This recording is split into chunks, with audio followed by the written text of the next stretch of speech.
And how about the cost? I mean, typically, how much does it take to break into this business? Sure. Of course, we are a franchise organization, so there are certain franchising costs associated with the business. As I've already mentioned, there's the physical classroom requirement. Yeah, so we have to. So there's still going to be some infrastructure cost on that aspect, and of course, the business needs to grow. You'll still need to do some marketing. This is very much a B2B business to business. So there's certainly a sales component where you have salespeople calling companies, speaking to HR managers and IT managers and the like. So my target audience, my target consumers, or my target client would be the workers from companies. It is the workers, which again, some companies will pay for their employees to do training. Some companies will not. And some individuals either expect their company to pay for it, or they recognize if they want to advance their career, they'll need to pay for themselves. So the target market is primarily medium-sized and large businesses first, and governments, because they tend to spend more money on employees to do training than smaller companies do. All right. And then, of course, any adult that's, say, age 21 and above. If they want to study something, if they want to become better at IT or better at business and management, but don't have time to go back to a university or an academic program, New Horizons is the type of company that they can do advanced training with. Do you teach English, though? We do teach English in some markets. Okay. We're going to need that in this market, though. We do, and in some markets, certainly non-English speaking markets, we have a number of partners that teach English. But the core there is that we're actually keeping those as two separate businesses. All right. Because if I'm going to be a professional at a company, either I'm doing technology or management, I need those skill sets. Okay. And rarely, if I'm going to be a non-employee, do I need those types of skill sets. Whereas English speaking, often many people will want to learn that and understand that for numerous reasons, which might have to do with their job or it might not. All right. So some of the students that train on English are not necessarily coming from a professional corporate perspective. Okay. So we do keep them separate, but certainly many of these students could go to the English language type programs. So yes, we do have some English language programs. We're actually expanding in that area, but we do keep those as separate businesses. Okay. So, and just IT business, IT and professional development and English language. Okay. So if I become a franchisee, would that be like an exclusive franchisees, or would it be like you got to deal with one guy, or ultimately that is locations? Ultimately for small and medium-sized markets, and Vietnam's a medium-sized market, our long-term objective is to have only one franchise partner for the entire country. One guy. I can open many locations if I become your franchisee. Correct. How that normally works is it'll be one partner for, say, Ho Chi Minh City, and then we work with them exclusively in that local market to help them get the first training center built and the staff understand how it works. And assuming that goes well, then we start talking to that partner about opening the training centers in other markets in the country. And that's the strategy how we is typically the cost use. of doing business? When you add the small training facility, the franchising cost, and getting it started, in most markets it's a few $100,000. Okay. And if I'm the franchisee, typically how many teachers do I need to hire? I mean, for one center?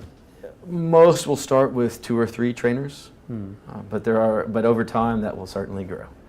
And many of our markets might have as many as 20 or 30 trainers employed by the franchisee. And the trainer is going to sit in front of computers and be in a classroom or in front of a computer and doing the live human-to-human teaching. What seems to be the typical challenge for a new franchisees when they started something like this in a new market? My personal experience, I happen to have been with the company for 18 years, so I've worked with numerous franchisees. I find the biggest obstacle is really understanding that this is a business-to-business business. Okay.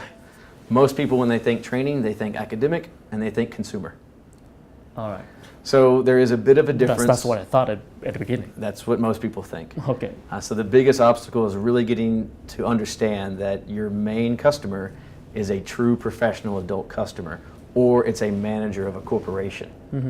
And those people tend to be a lot more discerning on how they make their buying decisions than an individual who's a consumer who might just have some extra money and want to take a few courses here and there. Okay. Those people certainly want to learn. Any consumer who's paying for training wants to learn, but generally if I'm a manager of a business, I have goals and benchmarks I have to meet.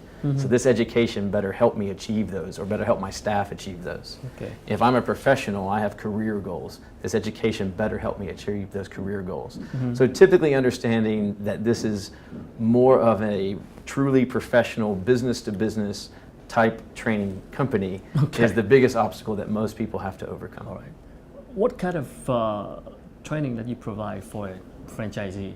Certainly. Well, of course, we are a franchisor, so there are some standard things. But we have the initial franchise training, and then we have ongoing local training.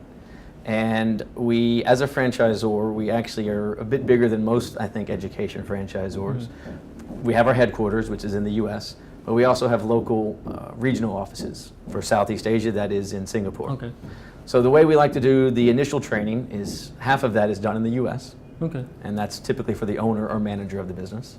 And So we then have to fly to the U.S. correct, to you'd get have to fly to the U.S. Okay. for 1 week of initial training, and then that individual or individuals return to the local market.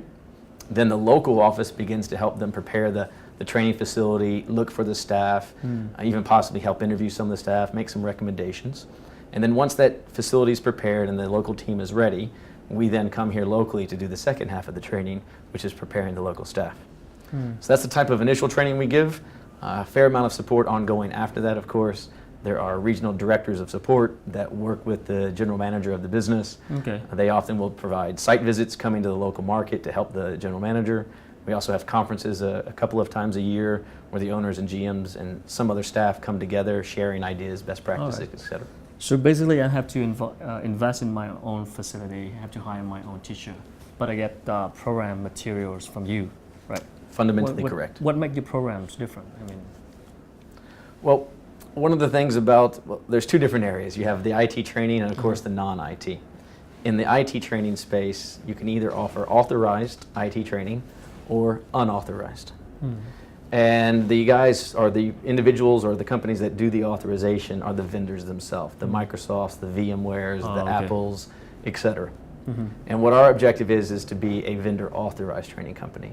So we work very deeply with many of the major software companies. you mean we can get certificate from Ultimately, yes. Okay. Can get a little bit lengthy to explain in the first chat. I got it. But ultimately, New Horizons is authorized. With our local partners, we work to get them authorized. And then the IT curriculum is coming from the vendor. Okay. The solutions in the cloud All right. to run all of the cloud-based training and software is something that we're hosting and we develop. All right. So it's a combination of both, working with the vendors and working with us direct to provide all of the tools and resources that the local franchisee needs to run the business. That's in the authorized. In the unauthorized, we do have some of our own curriculum that we've created that we give to the franchisee. Okay. And again, in the cloud, it's still our systems. Okay. So have you talked to any potential franchisees yet so far in Vietnam? Yes. And how is the reaction so far? Certainly. We've had a number of meetings today. We have a few more tomorrow and Friday. We're at phase one, so to speak, of finding a partner for Vietnam. It does take quite a few months. Again, we're only looking for one partner. So we want to make sure that they want to marry us and we want to marry them. That's going to take time. Certainly. Yep. So we'll have a number of months of discussions. Yep. I think initially most people, as kind of explained, they start thinking, well, you're academic and is this type of a university thing? And then once they start thinking about the reality of what we are as a business, they start thinking about the large corporations and the banks and the manufacturing firms. And we've actually had a meeting with a bank today, and they discussed with us that they have a huge internal training need. All right. And they wanted to start talking to us to understand how we could accomplish some of those internal training needs. And one of the questions was, would we have to still fly all of our employees to one central location? Okay. So I think the initial interest is there. Okay. And I think just like in every other country, though, there's always hesitation to believe, is this market actually going to move from classroom to virtual? Oh, it's going to take time. But the core to that is to remember what we're saying. We're not saying that we're a virtual learning company. Okay. We're a professional adult learning company. We have both. We believe it's going to change over time. There's lots of research on the internet. I could quote some numbers about the percentage growth of virtual learning, something about 30.2%. But I don't think we have much of that model here. It's yet. not here The yet. virtual learning. We It's not. have the recorded video training, online training though. Agreed. The recorded that's- video is basically anyone can record a YouTube video and put it online. That's not what we're talking about. We're talking about a genuine human instructor teaching other humans. So I think that the interest is there, but of course there's always some concern and hesitation. Will this work here? Which is partially why we take a number of months to go through discussions, do some analysis, before either party can make that decision to proceed. I mean, if this market's big enough, I mean, would you come just open a representative instead of franchisees? Good question. As a corporation, that is not how we operate. Okay. Again, we're in about 60 countries. Every one of those is through a local franchisee. Okay. And that's a business strategy we've used since we were founded.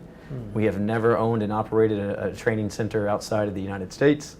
There might have been once or twice we did a small partnership with one of our partners here or there, but absolutely the large, well over 99% of our revenue is generated through a local franchisee network. Some companies choose to do that, some don't. All right. Sounds good. I mean, there's the potential to me. I mean, we have certainly, to find a good teacher, though. That's a big challenge. Millions of individuals. English language level is growing quickly in Vietnam. We expect that too, yeah. There's certainly research about how in Southeast Asia, even countries like Philippines that are English speaking are starting to lose some of the IT outsourcing and infrastructure to Vietnam. There certainly seems to be a genuine desire here to play at that level, to even potentially take on the Indian market, et cetera. And we have if all of that, the startup industry is if all of that can happen and does happen, there is definitively a need for the type of training that we're talking about. We need more ITs, engineers, and the coders. All of the above. Yeah, awesome. Sounds good. So we need to hire good teachers and invest in the facility. Good luck with that. Thank you very much. Thank you for your time.